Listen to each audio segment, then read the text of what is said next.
Well, after all this beautiful singing by these beautiful singers, I think it brought music to ears of all the delegates. And if you find my philosophy a bit boring and hard and harsh, please excuse me and bear with me. Thank you. Afternoon, delegates and speakers. I thank Dr. Abdullah and his team for inviting me to speak on Hinduism in context of moral values and good citizenship. I am really honored. Before I finish, I also congratulate Dr. Abdullah and the entire team for a successful conference this year and previous year as well. Wonderful. Thank you for that. My previous speakers and guests spoke about relationship of faith with the state and politics. I rather shall focus on how Hindu faith influences an individual to become a good citizen. Though there are a lot of similarities and dissimilarities with Hinduism and other religions, but I am not here to talk about comparative religious studies, but on Hinduism only. However, perhaps one day Dr. Abdullah and any other learned friends from the delegates might like to arrange a debate on the subject. I shall be honored to join them. Why not to lead the way? Thank you. Hinduism said to be world's oldest religion without a founder. Therefore, I would argue that Hinduism is more of a philosophy of life rather than a religion. I do not think anybody will argue with that or deny that. This presentation contains two sections. In first section, I would touch on the origin of Hinduism and what scriptures say about principles of Hinduism and how these principles influence one to become a good citizen.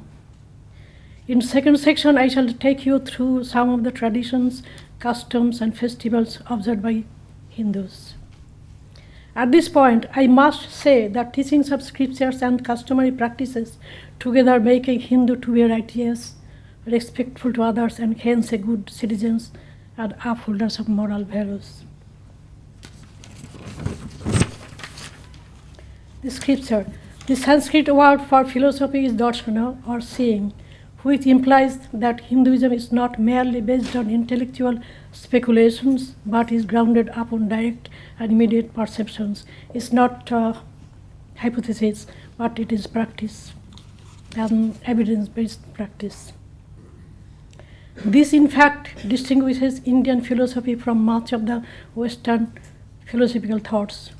The most important and ancient scriptures are Vedas, which consist of 4 sections, as well as many branches over the period.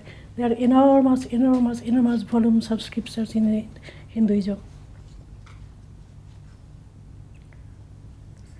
They are so enormous that would take one's whole life to study them. As Klostermeier, a German author, who tried to master Hinduism, once said, "No other living tradition can claim scriptures as numerous as ancient as Hinduism." He again said that none can boast of an unbroken tradition preserved as faithfully as Hindu tradition. The sources of Hinduism are not only historical materials to be studied by the scholars in antiquity, they have been recited and studied by the faithfuls of all ages. And I am proud to be a Hindu because we have been learning the scriptures from 5,000 years or more years ago, and we are still practicing. Hindu families, majority of the Hindu families, wherever they are, whether they are in their own land or have gone to Western countries or wherever they are practicing very faithfully. Except a few, of course, exceptions are everywhere. The 4 tenets of Hinduism. Brahman. Brahman is a cosmic or universal soul and the creator of the entire universe. That's what we believe anyway. Atman is the individual soul, has come from this part of the Brahman. Dharma is the duty, virtue, morality, referring to the power which upholds the universe and society. Karma is the belief that a person's actions in this life will determine their fate in the next life. With the belief in karma, Hindus firmly holds dharma, that orders of the universe. All creatures or souls are part of the universe, universal eternal soul, therefore divinity, divine and pure. They are born to fulfill four goals. Here I should say that many of you might be bubbling with your questions. If everything is pure, divine and moral and whatever is going on in India these days, India is the birth of Hinduism. Whatever is going on is today's India, what is the relation between all the teachings in India. But obviously exceptions are there again, once again. So four goals of life is dharma, karma, artha and moksha. Dharma, one can be fulfilled dharma in social life through varnashrama dharma. Varnashrama is born of his caste. Many of you might know that there is caste system in India, in Hinduism, not in India, I shouldn't say.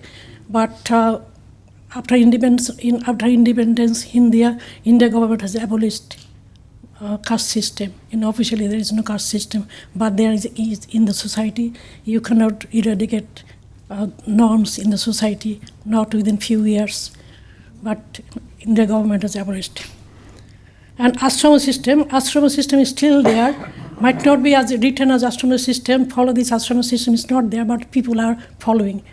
All Hindu families, majority of the families, they're following the ashrama system. There are four ashramas. One is brahmacharya or student life, then grahastha or householder's life, vanaprastha is that retired life, and sannyasa is renunciation. As I said, majority of the Hindus, they follow these four stages of life. When they are students in younger age, they observe a very normal, modest life, rather than looking here and there, all these material things and all these modern gadgets, they don't look into that. They're not supposed to be, really, anyway. And they just study. How many times we have heard from parents saying, my son or my daughter, just do your job, study, you are a student, study and do the studies. Don't look here and there and don't do anything else. Second stage is grahastha. There, of course, once after study, once take up a job, get married, make a family, and indulge in all this luxury of life. So that is allowed, and they only do that at that period. Third stage is vanaprastha, retired life. In Indian society, even today's Indian society, when the eldest son is grown up enough to take over the household, that father is mainly for males. Father surrenders his household to that, or hands over the household to that eldest son, and the eldest son takes it over, and father retires and worships God and looks after the grandchildren. Fourth one is sannyasa. That is not very much here in these days, but still part of it is still there in practice, really. After retired life, spending time with the grandchildren, a Hindu male particularly takes sannyasa and devotes himself to the worship of God. And if he still has a wife, then both husband and wife, they worship together, worship the God. Some of them in previous ancient time, they used to go to forest for worshiping God, taking a sannyas life. And these days, some of them do go, but many of them, they stay, but just devote to the worshiping God in a temple.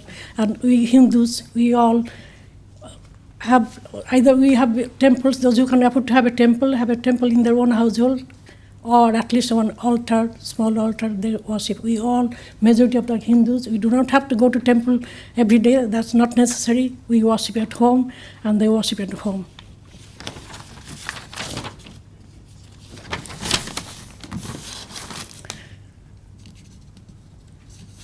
And third stage is kama and artha. Have pleasure. Kama means have pleasure, and artha is gain properties or money, whatever it is. And there is two words. One is karma, the non-Hindus, some of the non-Hindus, I should say there's two words. Some people make mistake with or get confused with two words. One is karma, K-A-R-M-A, karma is the action, and kama, K-A-M-A, kama is pleasure. Moksha, that last goal of Hindus is moksha. Reuniting with the Creator is the final goal of one's life. Moksha cannot be attained in one life, but going through numerous life cycles of death and rebirth called samsara. And that makes Hindu religion is slightly different than many other religions. We will believe in rebirth, and birth and rebirth is go in cycle. That is called samsara. And main goal of Hindus is moksha, to reunite with that Creator, which is Brahma. When they reunite with that Brahma, the Creator, then they do not come back again. There's no rebirth after that, but which is very, very hard. So one can gain that moksha or final goal by going through that householder's life, social life, or towards the final goal, taking the path of yoga. Some people, they do not get married, and they remain monks, and they take yoga and find out the moksha, find out God and moksha. Now I shall recite a Sanskrit sloka which my late father taught me when I was a child. And another thing as well, Hindus believe in modest life. They do not boast with their wealth or anything they possess. They don't boast. They're very modest. You have seen Mahatma Gandhi, how simple he was. Ma kuru dhana jana jaubana garbham harati nimeshat kalu sarvam maya maya medham akhilam hitta brahma padam prabhi sashi viditya. Do not boast of wealth, friends, and youth. Each one of these are destroyed within a minute. Free yourself from illusion of the world of Maya and attain themselves truth. Attain the timeless truth.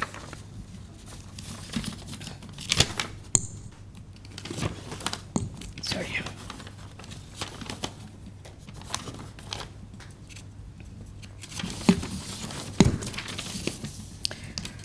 Virtue, right conduct, ethics, and morality are part of the complex concept of Hindus called dharma. Everything that is essential for people of the world and nature exists prosper together in harmony. Ethics that constitute a dharmic life evolved in Vedas and Upanishad.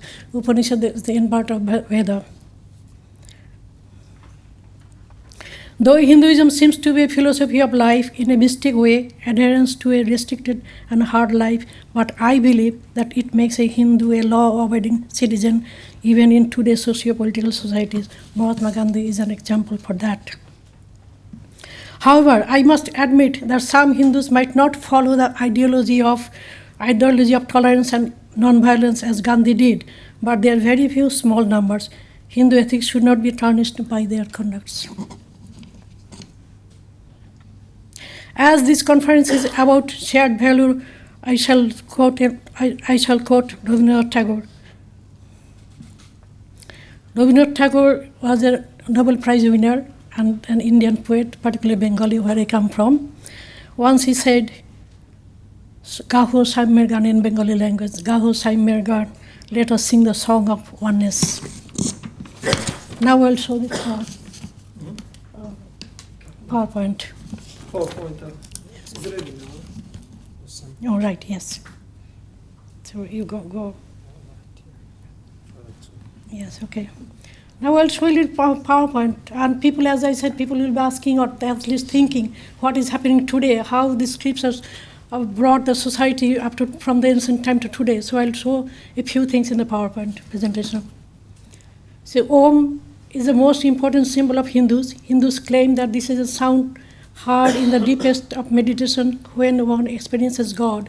Hence this sound is said to be the most fitting name of God. Many Hindu prayers and chants begin with this word.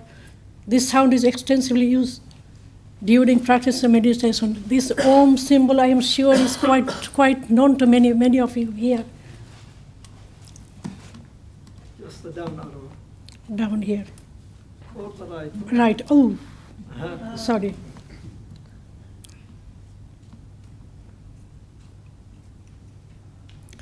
The Godhead in Hinduism is Trinity.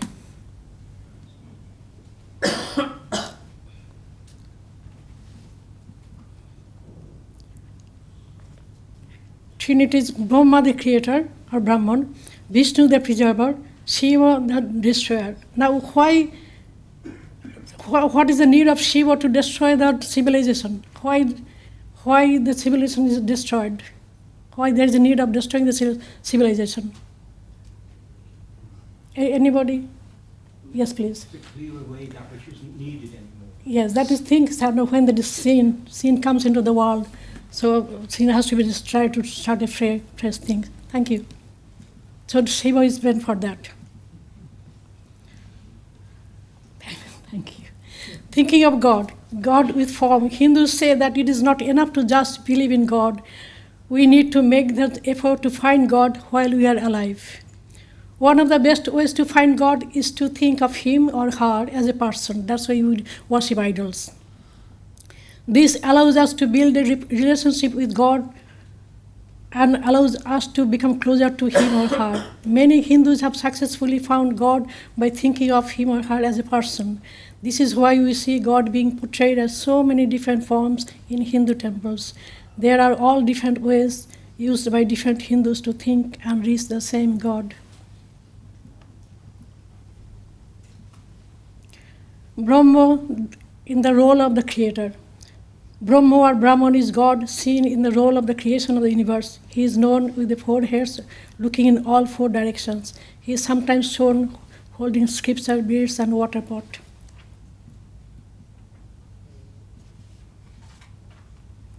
Vishnu as a preserver. Vishnu is God seen in the role of preserver of the universe. He is normally shown with 4 arms holding lotus, mace, discus and conch. Shiva is the lord of dance. Shiva, the god seen as the role of the destroyer of the universe. He is sometimes depicted as Nataraja. When we go to Hindu families, even when you will visit Hindu families, you will see many of them have a Nataraj, a picture, a statue of Nataraj, like you Christians have by Christ, and we Hindus have a Nataraj. And if we have a visitor from outside, from long distance, we present a Nataraj to him or her.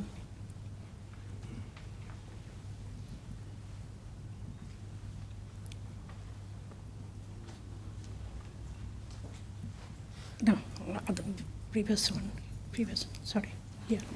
Puja, we call worship in Bengali or Indian language as puja, the term for worship. I told you before that we do not need to go to temple for worshipping. We can worship at home. Here is the that left, right on the top left is the temple of Nizden, and there is a worship. Hindu worship gods in a bigger way, luxurious way. And if you want to know, I am not a scholar. I don't claim to be a scholar or priest or anybody. But 2 minutes, okay, I'll finish. No, that's okay. But if you really, honestly, if you want to know about Hinduism, please visit Nizden Temple in London. And they have got a special officer allotted for visitors to go through, take around and not tease them, but to tell them about what is Hinduism all about. No, not yet. And we can, as we said, you worship at home. You can see one lady just as a housewife worship gods on the top of the cupboard. Very simple, modest way. That's fine. And there is, we call it thali, all the things we need for worshipping. That's there on the left, bottom left. And bottom right is that one slightly richer family who can call a priest. You can see the priest and can worship regularly in a little elaborate way. But all is worshipping. It doesn't matter how one worships, how how should I say really? How elaborately or how modestly. But the worship is worship, and our God says that doesn't matter if you just put some water and some food, that is worship, and I'm happy with that. You don't have to spend a lot of money for worshiping. Or even I personally believe there's no need of building a huge temple, spending millions of pounds Or me personally, I should rather build a place for homeless people rather than building an elaborate temple. That's my opinion anyway. But no God, I don't think any God has said that has spent millions of pounds for a building, for worshipping me. Lord Ganesha is worshipped at the beginning of all undertakings, marriages, expeditions, studies, etc.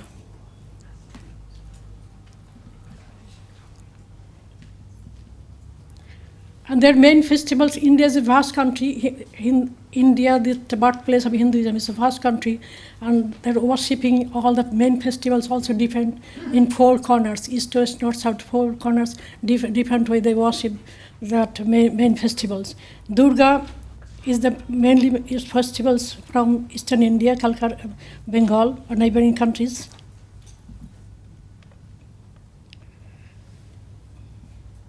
Diwali is mainly from northern India, but it has become a national festival, so it is being observed everywhere in India, also in Western countries.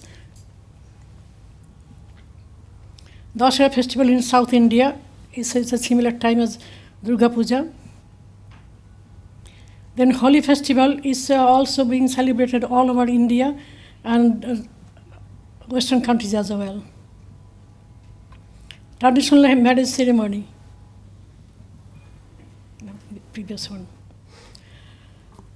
Hindus, they observe their marriage ceremony very, very elaborate way. Sometimes it's gone months over the months, and they spend money, a lot of money, very lavishly spent. And once again, that modern young people, when it comes to the marriage, they go home. Wherever they go home, they opt for that traditional marriage and spend money. One of my nieces, she studies in the States. She's doing her PhD in Minneapolis University, but recently got married and went home and made her parents to spend an awful lot of money for her traditional marriage. No, seriously. Right, here's another two pictures of marriages, and we say that fire purifies people. That's why we lit fire while they're married, and we lit fire when we die as well.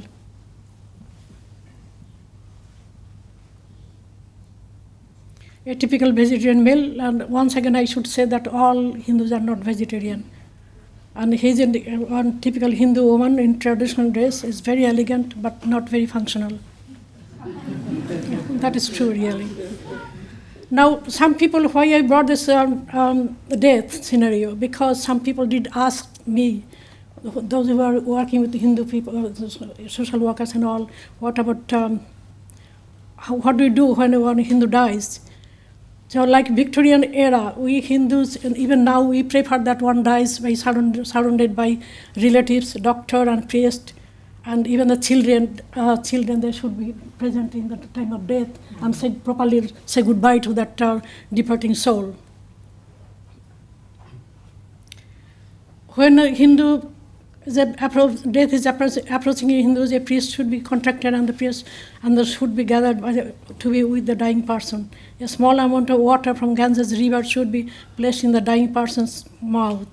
That is our tradition, and even here, if one dies in this country or any Western countries or any other Middle Eastern country, whatever, they will find some water from Ganges and put it on their mouth.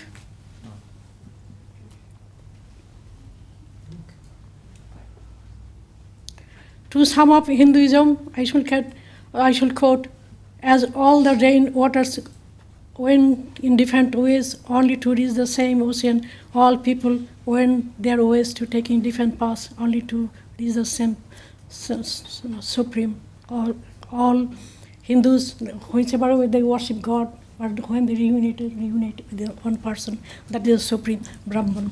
Thank you very much for listening.